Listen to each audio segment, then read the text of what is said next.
ने जब से ईरान को सबक सिखाने की कसम खाई है, तेहरान से लेकर सिराज और इस्फहान से लेकर मशहद तक ईरान के कई शहरों में खतरे का सायरन बजने लगा है। ट्रंप के इरादे बता रहे हैं कि वो अगले 24 घंटे के अंदर कोई बड़ा कदम उठा सकते हैं।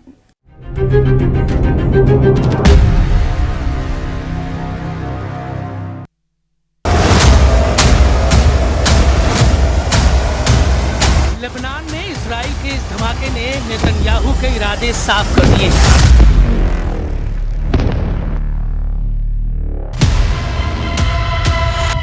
मैसेज साफ है कि बम और जहाज अमेरिका का होगा, फाइटर जेट का पायलट इजराइल का होगा और अगला टारगेट बनेगा ईरान।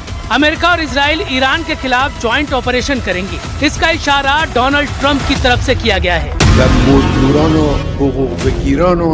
इस वक्त ईरान की 3 ताकत इजराइल और अमेरिका के निशाने पर है। पूरी दुनिया इस ताकत के बारे में जानती है। तेहरान से लेकर तेल अवीव तक ताकत को दुनिया ने महसूस किया है और ईरान के कोने कोने में ये ताकत पूरे दमखम के साथ बता रही है कि हिंसक प्रदर्शन को बर्दाश्त नहीं किया जाएगा।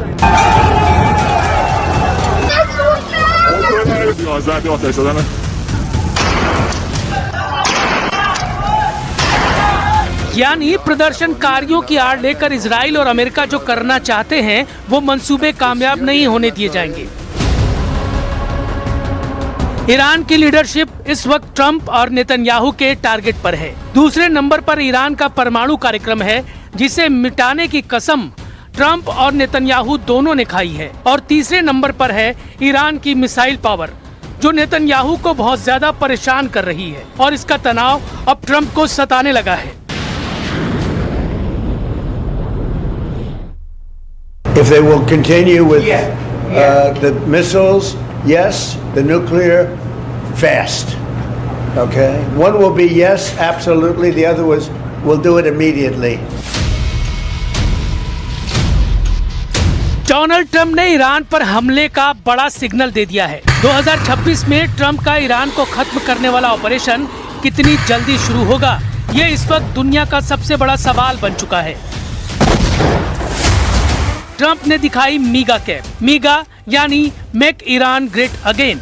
वो ईरान को फिर से महान बनाना चाहते हैं, ठीक उसी तरह जैसे ट्रंप ने मागा कैप तैयार की थी, यानी मेक अमेरिका ग्रेट अगेन। इस टोपी के साथ ट्रंप का मुस्कुराता हुआ चेहरा बता रहा है कि उन्होंने नेतन्याहू के साथ मिलकर ईरान वाला प्लान तैयार कर लिया है।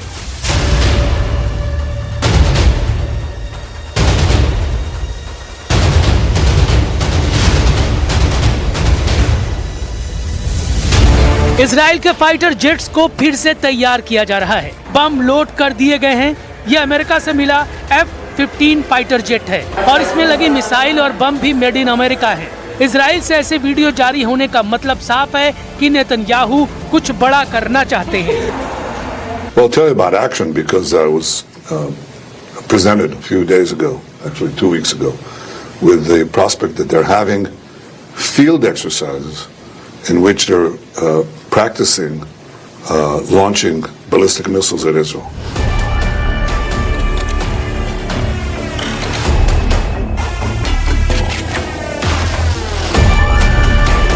नेतन्याहू की वार्निंग के साथ साथ में डोनाल्ड ट्रंप की पहाड़ तोड़ धमकियां भी हैं, जो जून 2025 में ईरान के परमाणु ठिकानों की तबाही को समेटे हुए हैं। यही वजह है कि ट्रंप की धमकियों को ईरान गंभीरता से ले रहा है।